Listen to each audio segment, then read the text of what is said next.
Hi everybody, this is Jamie again from the Unlikely Homeschool. I just shared some thoughts about how to schedule in your unit studies in your long-term year-long planner. Just a word about that. This is a series about scheduling for homeschool, not necessarily planning, but I realize the two kind of go hand in hand, and so I will provide a few links on some tips on how to schedule unit studies, because I know those get to be a little bit tricky. That being said, we're going to transition from unit studies into the living literature style of learning. I think that one naturally flows into the other.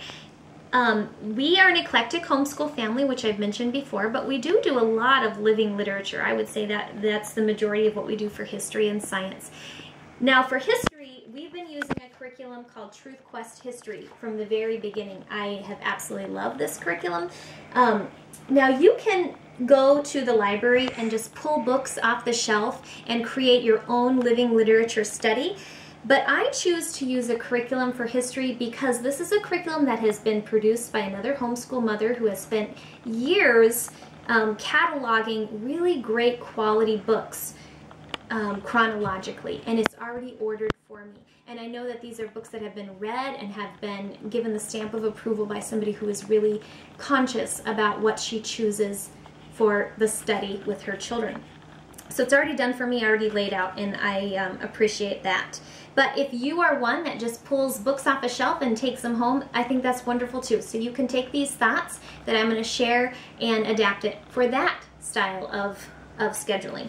So in this particular curriculum guide, this is Ancient Egypt, Ancient Greece. I'm going to plan on finishing out all of next year doing Ancient Greece.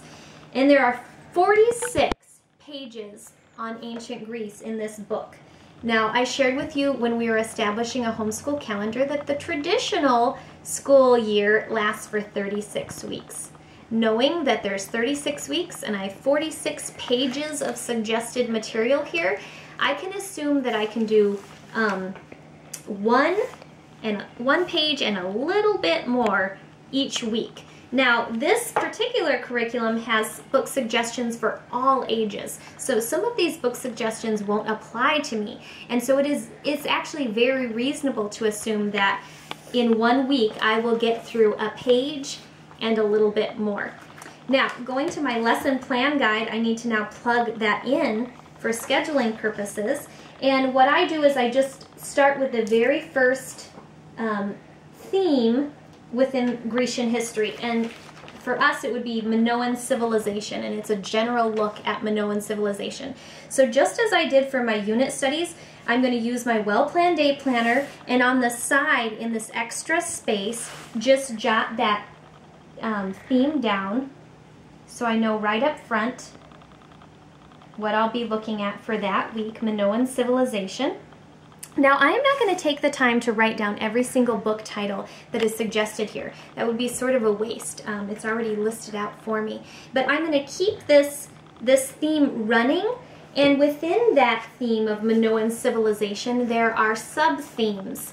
And so I might assign, knowing that I have a page and a little bit more to work with for my week, and knowing that I only do history 2 days a week, I would write a sub-theme down for Monday, and then a sub-theme down for, it would be Thursday, a sub-theme down for Thursday.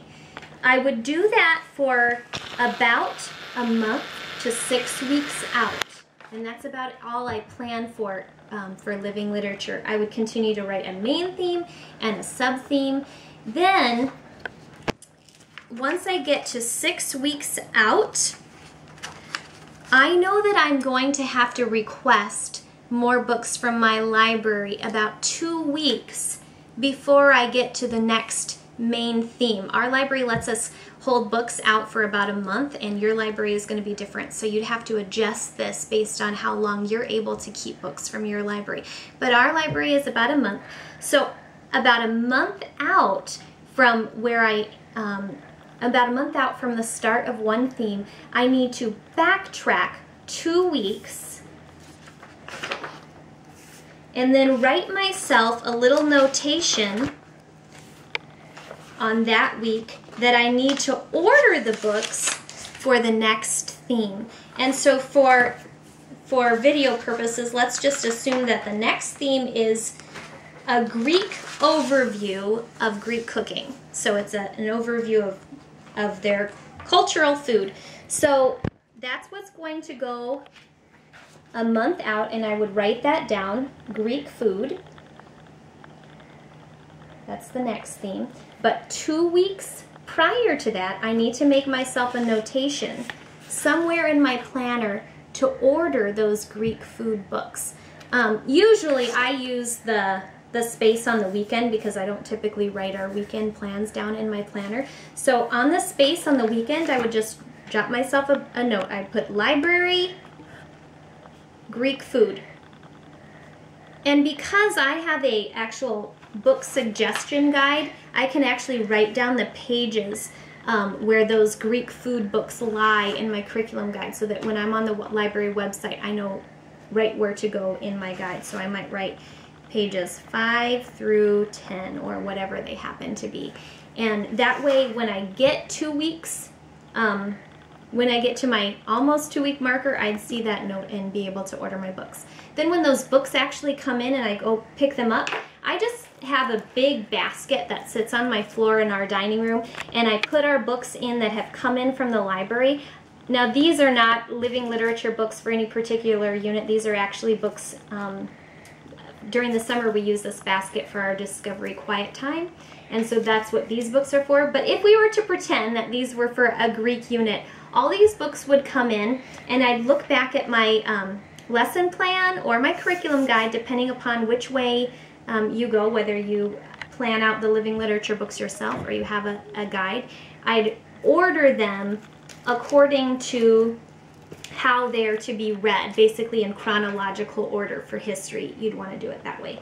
So I put them in chronological order. Now, I recognize that when you're reading a great book, we'd actually just finished one about the Trojan War, and it was a chapter book, and we were on the edge of our seat really engrossed in this book. I didn't know in starting that book how long it would take us to complete that book. It was a chapter book, so I knew that it would be some extended reading. We typically read a chapter or two a day, but sometimes we just decide we're going to keep reading because we're really enjoying this. Or maybe something has upset the apple cart for the day and we only get a few pages in. And that's okay. You never want to take away that organic feature to your learning, especially when you're talking about living literature books. And so that is why I only schedule about 6 weeks out long term for my living literature. In other words, I only detail things for about 6 weeks. I might plug in on the side of my planner the different themes that I know I want to get to, but that's just a goal, and I can't be stuck to or married to that goal. So that's kind of how I schedule living literature books, kind of in tandem with unit studies. Tomorrow on my blog, I hope to answer some of the frequently asked questions about year-long scheduling, and I hope you'll join me for that. Happy homeschooling.